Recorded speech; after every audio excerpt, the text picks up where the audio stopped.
Yes, good day, class. How have you been? Welcome back on G.L.A Gifted Learning Academy, where we apply knowledge. All right. I trust you've been resilient. I trust you've been hardworking. I trust you've been, diligent with your studies, with your homework, with your classwork. And I would also like that you put in mind that readers are leaders, and the ever learning person is an ever growing person. Okay, today I'll be your tutor for the subject economics, and we'll be treating the topic definition and scope of economics. Yes, remember this particular subject is related to junior secondary school students and senior secondary school students and undergraduate also, because this is a subject that flows through all stages of study. Yes, and I will be dropping a link or the WhatsApp link where you can join us for you know weekdays lectures and weekend lectures as it fits and as it fits your schedule. Yes. So we treat questions, real life scenario questions, we treat practical questions, and if there are questions that you have in mind, yes, feel free to send them via WhatsApp. The WhatsApp contact will be dropping after this class, and we'll treat them ASAP. Yes, and do well to share with your friends, do well to subscribe, do well to like the thumbs up, and to comment. Yes, comment. We want to know your mind. We want to know the questions that you have in mind, even in relations to this subject, and we want to be able to give you answers. Yes, I mean explanatory answers. All right, let's not take much of our time this evening. Let's just dive straight into the business of the day. Okay, what is economics? What comes to your mind when your parent says try to be economical? When someone says, try to be economical, uh-uh, it means that at that stage, at that phase, you have something in hand, you have a resource. It could be cash, it could be money, it could be anything, you have in hand, but it is limited to meet your unlimited needs. For instance, I want to buy a shoe, I want to buy a bag, I want to buy socks, I want to buy many things. Yes, I need many things because human needs are unlimited. But there is scarcity in the sense that the money I have is not even enough to, it's not enough to meet all of this. And, my resource for meeting this need is limited, I mean. Yes, but my need is unlimited. So when someone says try to be economical, that you try to reason, it means that person expects that I am able to place priorities, I'm able to make decisions, to make a choice, a reasonable choice as to what is more important of all my needs, and I am able to, you know, meet those needs by, I mean, the most important needs by the limited resource that I have. Yes, that is what economics is. Literally a science that deals with production, distribution, consumptions of commodities in an economy system. Yes. And I always tell students that no subject is difficult if you put your mind to it, if you see it as something that you do, if you put it into your practical life, then it becomes easier to understand. So, economics we've defined as, just like I explained, we are able to extract a definition as a science that deals with production, exchange, distribution, consumptions of various commodities in economic system. Alright, the word economics is derived from two Greek words, which is oikos, which means a house, and nemen, to manage, which all together put together means management of a house. Management of a house. We have different scientists that have defined what economics is. Yes, different economists with criticisms from some other scientists on, okay, this definition, this is how I see economics, and someone comes and says no, You didn't mention this, you didn't mention that. So now let's just touch in a bit some of these scientists and some of these economists that defined economics, and a thought also on the criticisms. We might not be able to dive deep into the definitions and the criticisms, but trust me, we have explanatory notes on this. We have classes that hold on this via our WhatsApp page, but we'll just touch, we'll do the tip of the iceberg on this YouTube channel so you can have at least, you know, a concrete understanding on what economics really is. All right, so we have Adam Smith, who is, you know, so he in 1776 saw economics as a science of wealth. He defined it as an inquiry into the nature and causes of wealth of nations.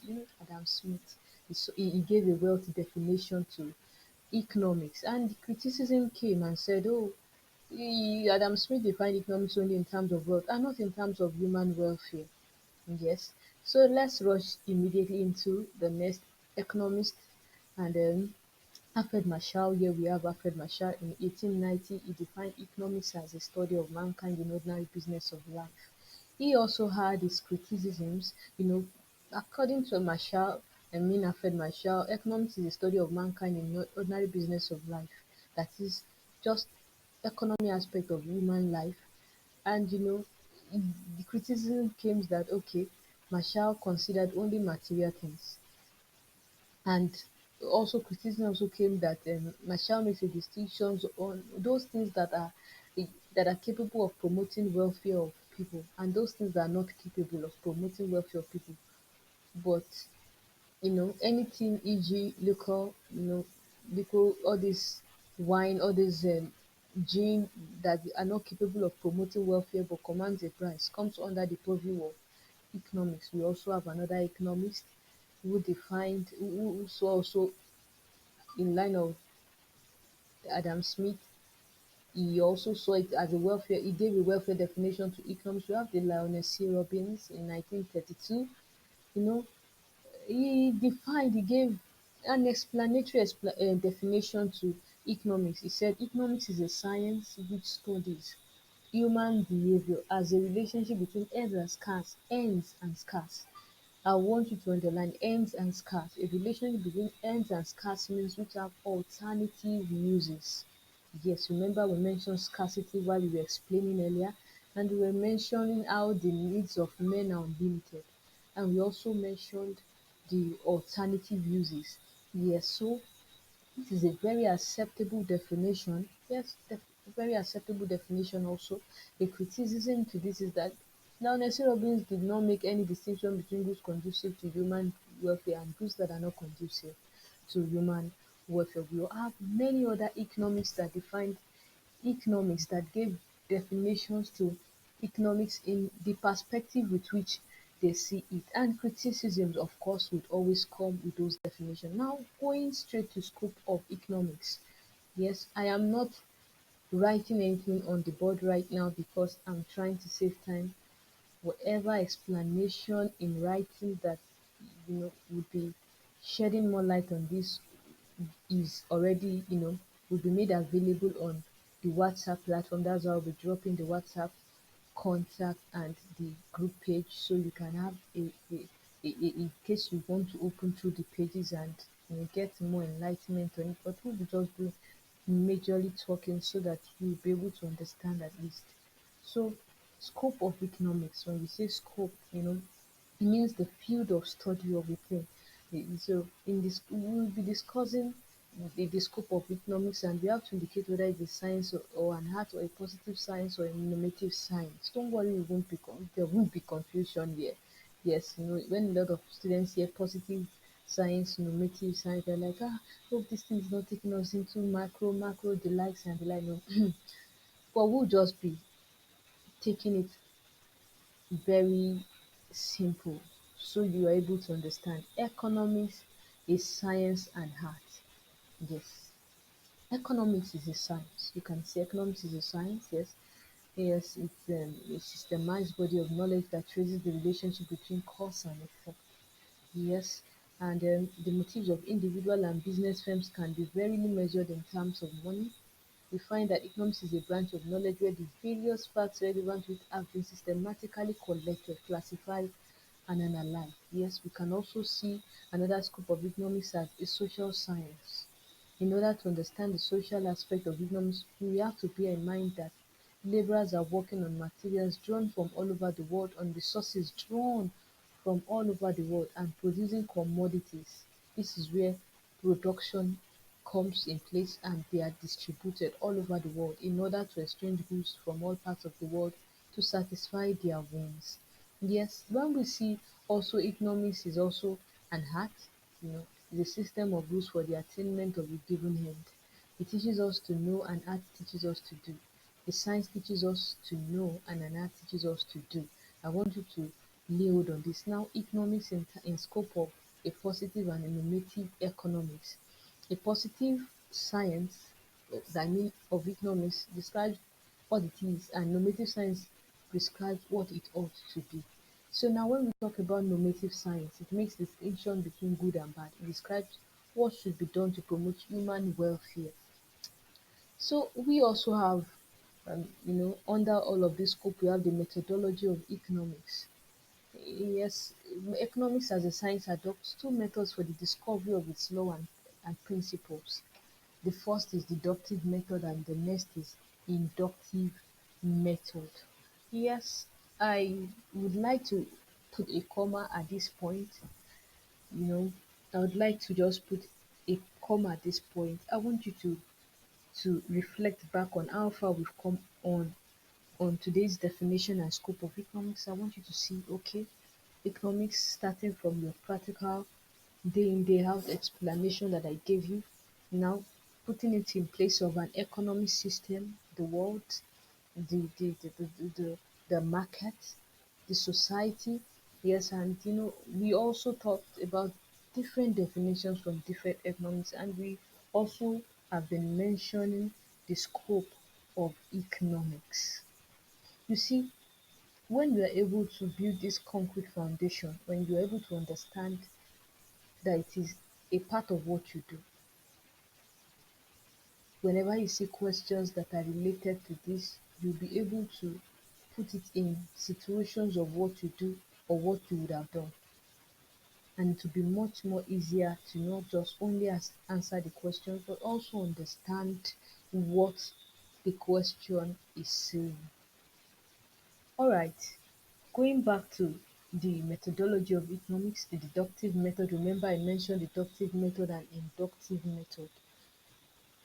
In deductive method, we descend from general to particular, from the whole to a specific one. We start from certain principles that are self-evident or based on strict observations. However, the deductive method is useful only if certain assumptions are valid. For example, traders earn profit if the demand for the commodity is more. We also have the inductive method, which mounts up from specific to whole, like from particular to general.